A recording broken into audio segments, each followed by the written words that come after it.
यह कहानी बहुत पुरानी है। कई साल पहले बसंतपुर नामक गांव में सुखी और रघु नाम के दो व्यक्ति रहते थे। दोनों का गांव में अलग अलग परिवार था।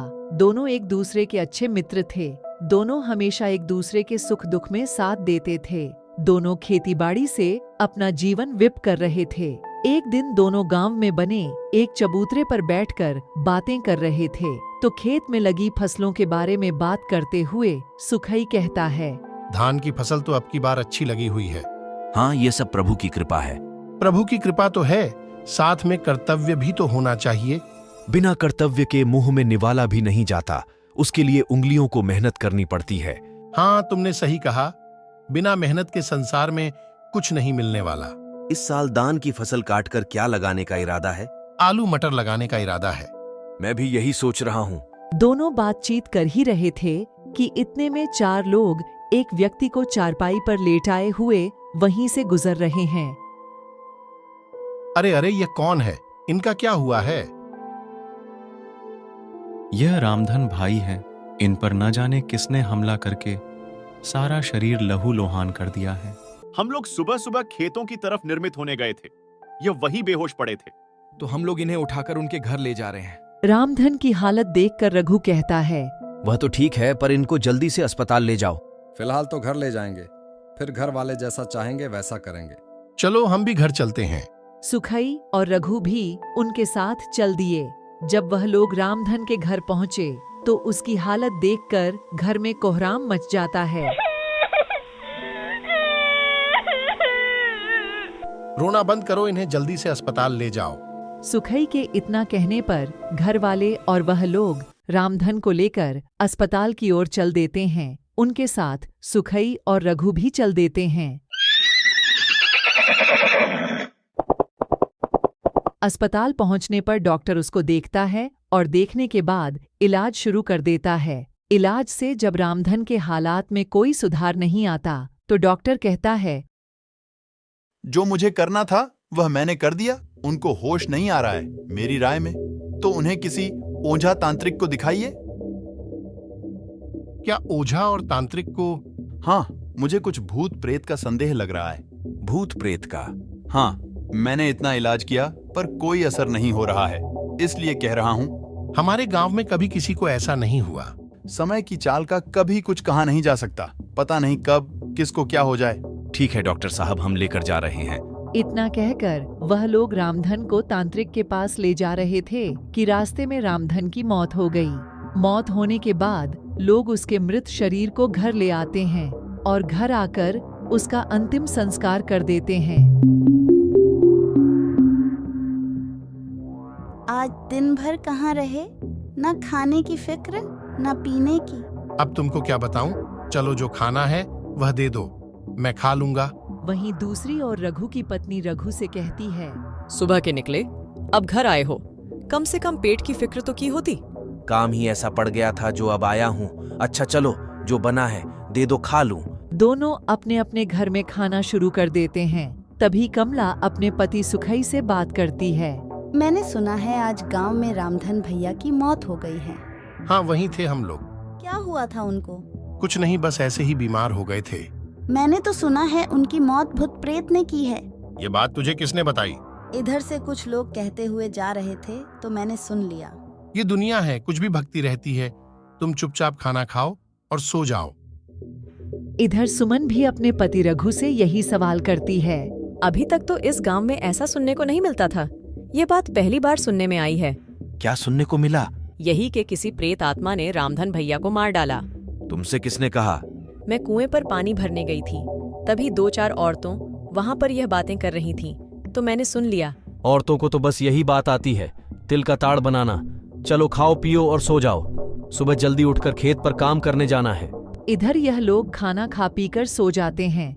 दूसरे दिन सुबह फिर एक हादसा सुनने को मिलता है। रात में पड़ोस के गांव बेलापुर में चुड़ैलों ने 2 लोगों का खात्मा कर दिया है।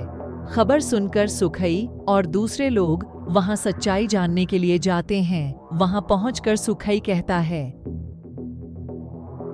यह हादसा होते हुए किसने अपनी आंखों से देखा है? जिसके घर में यह दुर्घटना हुई है उसी घर का एक व्यक्ति सुखई से कहता है, हाँ, मैंने देखा है, हम लोग अपने खेतों में पानी लगाने गए थे। मैं अपने खेत में पानी लग रहा था, वो थोड़ा आगे के खेत में पानी लग रहा था। तभी करीब आधी रात के समय चुड़ैलों ने धावा बोल दिया। डर के मारे मेरी आवाज नहीं निकल रही थी। वह लोग उनको निगल कर चली गई। इसका मतलब है कि दिन पर दिन चुड़ैलों का आतंक बढ़ रहा है। इसके बारे में कुछ सोचना पड़ेगा। सोचा तो ठीक है, पर यह हमारे तुम्हारे बस का काम नहीं है। वह तो मैं भी जानता हूं कि सामने जाएंगे तो मारे जाएंगे, लेकिन फिर भी कुछ तो सोचना पड़ेगा। सिर्फ हमारे तुम्हारे सोचने से क्या होगा? जब तक पूरा गांव नहीं सोचेगा तब तक कुछ नहीं हो सकता। तुम सही कह रहे हो, यह अकेले आदमी के बस का काम नहीं है। तो चलो हम सबको प्रेरित करते हैं। तुम ठीक कह रहे हो, चलो यह काम आज से ही शुरू कर देते हैं। सब लोग वहां से चले जाते। मंदिरों की अच्छी सजावट होती है। रामलीला का मंच भी अच्छा सजा होता है। लोग इसका भरपूर आनंद लेते हैं और रोज आते हैं, लेकिन वापस जाने पर कोई ना कोई चुड़ैल का आहार बन जाता था। इस घटनाक्रम में लोगों की भीड़ कम होने लगी। एक दिन रघु की पत्नी ने रघु से कहा, नवरात्रि चल रहे हैं, हम लोग एक भी दिन पूजा करने नहीं गए मंदिर में। हाँ पिताजी, हमारा मन भी देवी माँ के दर्शन करने का कर रहा है। बात तो सही है बेटा, पर कोई ना कोई हादसा सुनने को मिल रहा है, इसीलिए जाने की इच्छा नहीं हो रही है। हाँ, तो हमें रोज रोज नहीं जाना है, बस आज ही जाना है। जल्दी से पूजा अर्चना करके घर वापस आ जाएंगे। हम देवी माँ के दर्शन के लिए जाएंगे तो क्या देवी माँ हमारी सहायता नहीं करेंगे? क्यों नहीं करेंगे, पर वक्त और घड़ी से डर लगता है। तो क्या चुड़ैलों के डर से हमें दर्शन करने नहीं ले जाओगे?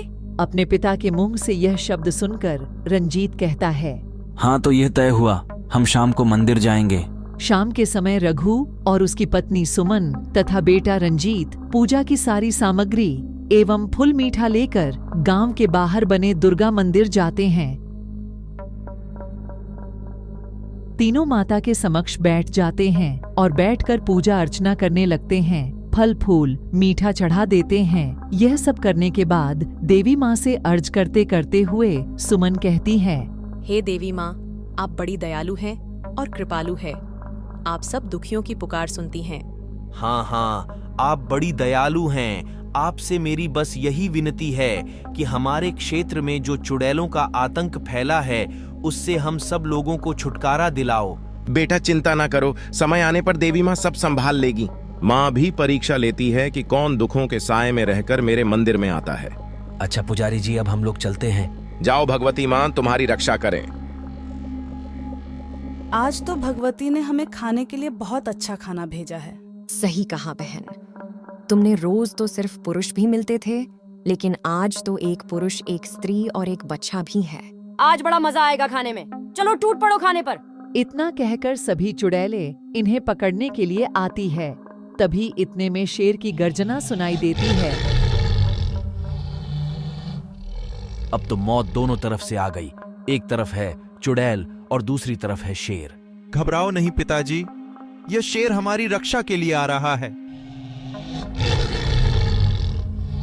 शेर को देखकर सभी चुड़ैलें कहती हैं कि भागो नहीं तो यह शेर उनके साथ हमें भी खा जाएगा।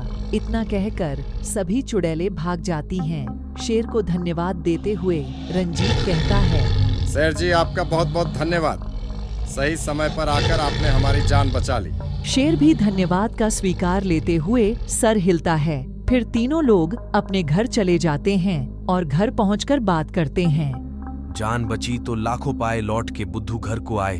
भला हो उसे शेर का जिसने हमारी जान बचा ली, नहीं तो आज हम चुड़ैलों के पेट में होते।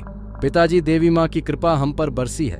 हमने कभी किसी का बुरा नहीं किया, तो हमारे साथ कैसे बुरा होगा? इतना कहकर तीनों अपना बिस्तर पकड़कर सो जाते हैं। सुबह होने पर सुखई रघु के घर आता है। मैंने सुना है कि तुम सब कल रात को देवी माँ के मंदिर में पूजा अर्चना करने को गए थे। हाँ गए थे। तो तुम लोगों के साथ कोई हादसा नहीं हुआ? हुआ था, पर देवी माँ हमें बचा लिया। देवी माँ ने बचा लिया? हाँ, देवी माँ ने बचा लिया। जब हम लोग पूजा अर्चना करके घर वापस लौट रहे थे तो तभी चुड़ैलों ने हम पर हमला कर दिया था, पर देवी माँ ने अपना शेर भेजकर हमें बचा लिया। उसी के सहयोग से हम सब सही सलामत अपने घर पर आ गए। मेरे भी बच्चे रामलीला देखने की जिद कर रहे हैं। कौन सा रामलीला रोज रोज होता है?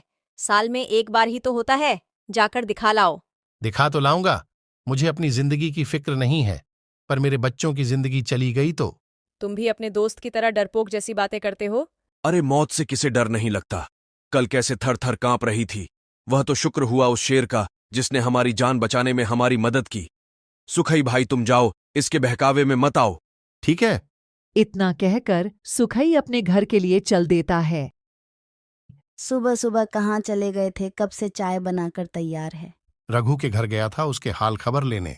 इतना कहकर वह कमरे की चारपाई पर बैठ जाता है तो उसकी बेटी राधा उसको चाय लाकर देती है। चाय लेकर सुखई चाय पीने लगता है तो पास खड़ी राधा कहती है, पिताजी आज हमें रामलीला दिखाने ले चलो। हाँ पिताजी, रामलीला के बारे में बहुत सुना है पर प्रत्यक्ष नहीं देखा। आप चलो दिखा दो ना। बात ठीक है, पर समय का माहौल ठीक नहीं है, जाने का मन नहीं कर रहा है। पिताजी, बच्चों का सहारा माता पिता होते हैं, इसके सिवा वह किनसे अपने मन की बात कहें। बात तो सही है, लेकिन बच्चों की इच्छा पूरी करना हर माँ बाप का कर्तव्य है। यह नहीं जाएंगे तो मैं ले चलूंगी।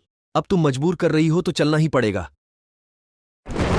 सूरज डूब रहा होता है। यह चारों रामलीला देखने निकल पड़ते हैं। उनके गांव से जहां रामलीला हो रहे होते हैं वह गांव 500 मीटर की दूरी पर होता है। उनके वहां पहुंचने पर रामलीला शुरू ही हो रही थी। यह लोग भी उचित स्थान देखकर बैठ जाते हैं। रावण अपने दरबार में एक ऊंचे सिंहासन पर विराजमान होता है। हनुमान जी बंदी बने खड़े हुए होते हैं। ऊंचे सिंहासन पर बैठे हुए रावण कहता है, अरे तुच्छ बानर तेरा, इतना साहस के तुमने हमारा बाग उजाड़ा और मेरे बेटे अक्षय कुमार को भी मारा। दशानन, मेरी ओर से युद्ध की शुरुआत नहीं हुई थी।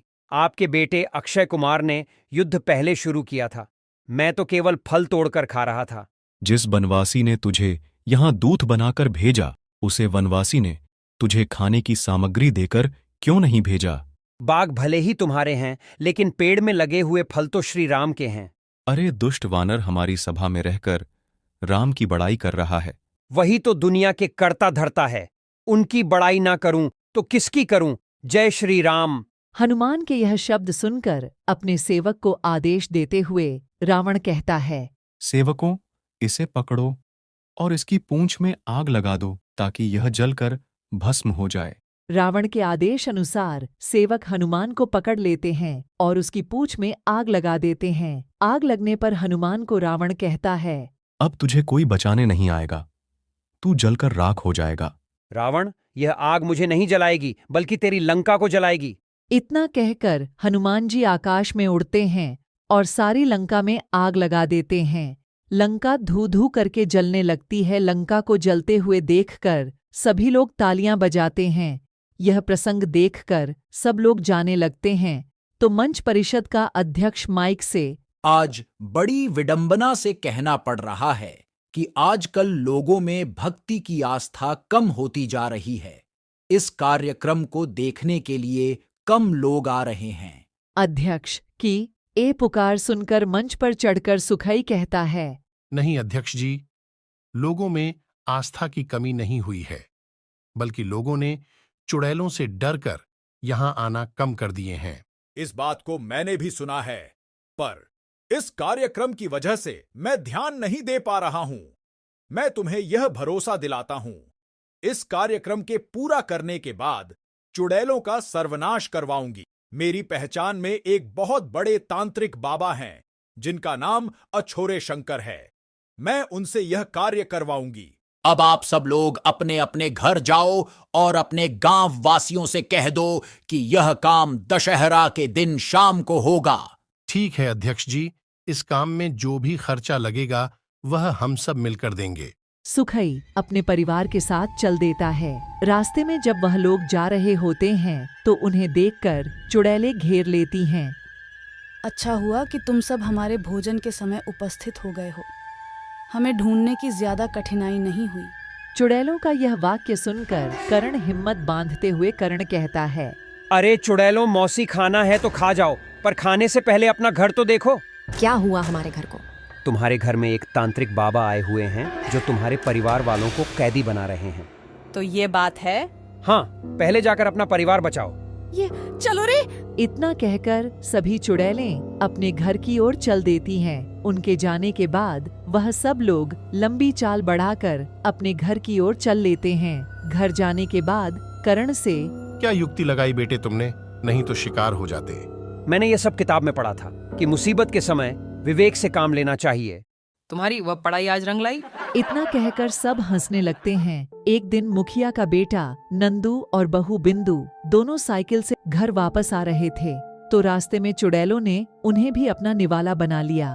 फिर साइकिल निशानी के तौर पर पड़ी हुई मिलती है। सुबह होते ही उनकी खोज शुरू हो जाती है। पता चलता है कि उनको चुड़ैलों ने अपना शिकार बना डाला है, तो इससे दुखी होकर मुखिया भी चुड़ैलों से निजात पाने के लिए गांव वालों के साथ लग जाता है।